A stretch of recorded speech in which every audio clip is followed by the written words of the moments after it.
अब आपको पाकिस्तान की एक ऐसी खबर बताते और दिखाते हैं जिसे सुनकर और देखकर आपको हंसी भी आएगी और पाकिस्तान पर तरस भी। 57 सलामी मुल्क ने 58 एक अरब डॉलर दी कमेटी पाओ, सारे नु कहो भाई साडे घर कमेटी पाओ, पहली कमेटी तुसी रख लो। सामने इकराम, अगर आप पाकिस्तानी हैं तो इन साहब को अच्छी तरह से जानते होंगे। मौलाना नासिर मदनी जो अपने मजाकिया बयानात और स्टेटमेंट्स की वजह से काफी मशहूर हैं, ना कि जो उनका अपना असल काम है उसके बारे में। पाकिस्तान का यही मसला रहा है कि उसमें जिस शख्स को जो काम दिया जाता है, जो उसकी डेजिग्नेशन होती है, उसके अलावा वो हर काम करने की कोशिश करता है। आप सरकारी अफसरान से लेकर हमारे इदारों, हमारी अदलिया या फिर हमारी हुकूमत को देखिए, जितने भी हमारे बाबू लोग होते हैं वो अपने काम को छोड़कर दूसरों के काम में टांग अड़ाने और मीडिया पर आकर अपनी मशहूरी करने के लिए काफी शोहरत रखते हैं। और आज पाकिस्तान जिस नहज पर है उसकी बड़ी वजह यही है कि हमारा जो अपना काम होता है उसको छोड़कर दूसरों के काम में टांग अड़ाते रहते हैं। अब मौलाना नासिर मदनी साहब की एक वीडियो वायरल हुई जिसमें वो 57 इस्लामी ममालिक का जिक्र करके उनके साथ कमेटी डालने की बात कर रहे हैं। इससे पहले अल्लामा खादिम रिजवी मरहूम की भी एक वीडियो वायरल हुई थी जिसमें उन्होंने इसी तरह की एक कमेटी की बात की थी।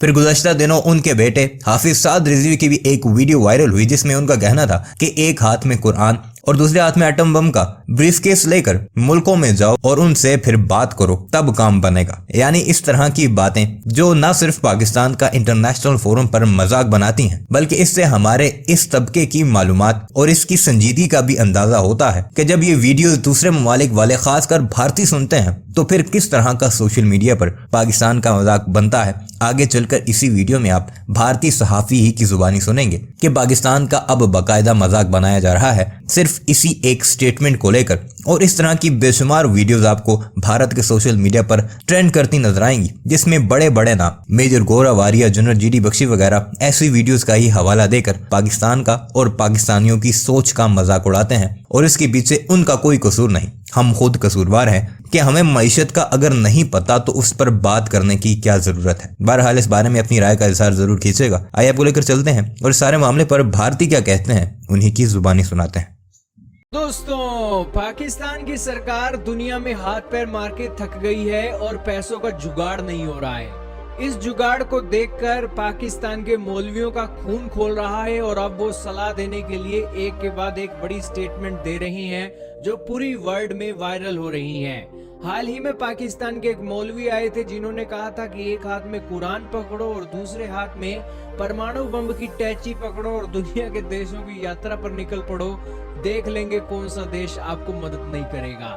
दोस्तों, इसके बाद एक और पाकिस्तान के मौलवी आए हैं और वो 57 इस्लामिक देशों के अंदर कमेटी डालने की बात कर रहे हैं।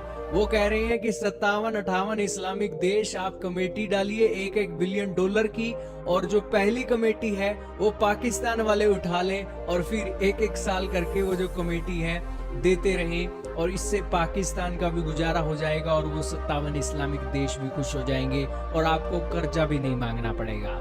लेकिन ये जो मौलवी हैं इनके बारे में थोड़ा सा आपको बता दें। इनका नाम है अल्लामा नासिर मदनी। इनकी उम्र 37 साल की है, लेकिन ये मौलवी बहुत जबरदस्त हैं। पाकिस्तान के ये टिकटॉकर मौलवी हैं, यूट्यूबर मौलवी हैं और इस्लामिक टीचिंग के बारे में भी बताते हैं। और इनका जो बात करने का लहजा है पाकिस्तान के यूथ के अंदर बहुत फेमस है। कोविड-19 के समय में भी इन्होंने अपने जो एक स्पीचेस दी थी वो काफी वायरल हुई थी और एक बार इन्हें एक टॉर्चर भी किया गया था, वो भी इनका एक इंसिडेंट बना था। और बेसिकली अब ये बातें फूक फूक कर बोलते हैं और बेसिकली इनके बोलने का जो लहजा है वो वाकई में ही दिलचस्प है। आप भी अगर इनकी वीडियो देखोगे तो आपको भी एकदम से अलग ही लगेगी। ऐसी बातें आपको भारत के अंदर नहीं सुनने को मिलेंगी। खैर, नासिर मदनी जी ने इतनी बड़ी बड़ी बातें बोल दी, लेकिन ये बातें उन्होंने फनी वे में बोली हैं। उन्होंने कहा है कि इससे कोई एक सहारा नहीं लगने वाला है, ना ही कोई कमेटी डालने वाला है, बल्कि पाकिस्तान के जो मंत्री हैं उन्हें ये डिसाइड करना होगा और इन्हें ये बताना होगा कि कौन सी सरकार ने कितना रुपया पाकिस्तान से लूट कर एक अलग कमाई की है।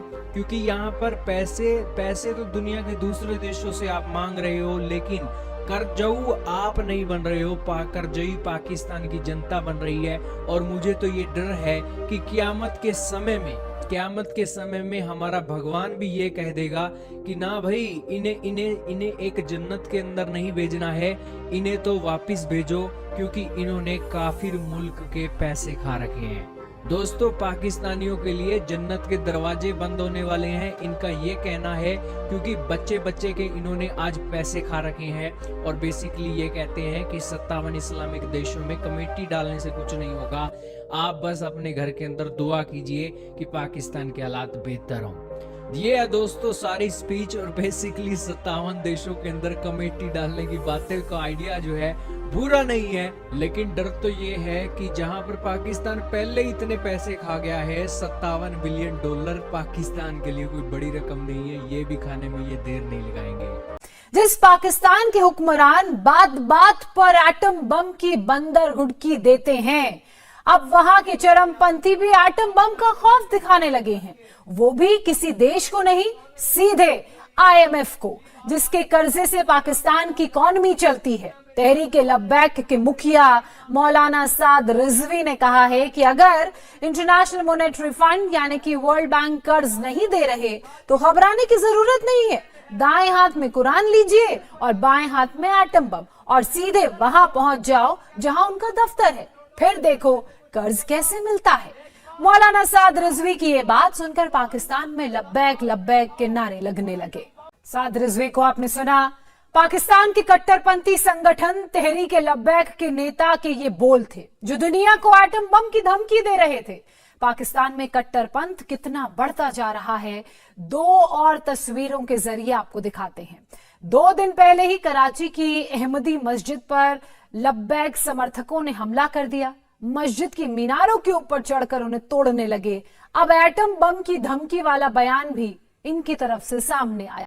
आपको मौलाना साद रिजवी के मरहूम पिता खादिम हुसैन रिजवी का पुराना बयान सुनाते हैं, जिसमें वो कर्जा उतारने का नुस्खा बता रहे हैं। ये बयान भी सुनकर आपको जरूर हंसी आएगी।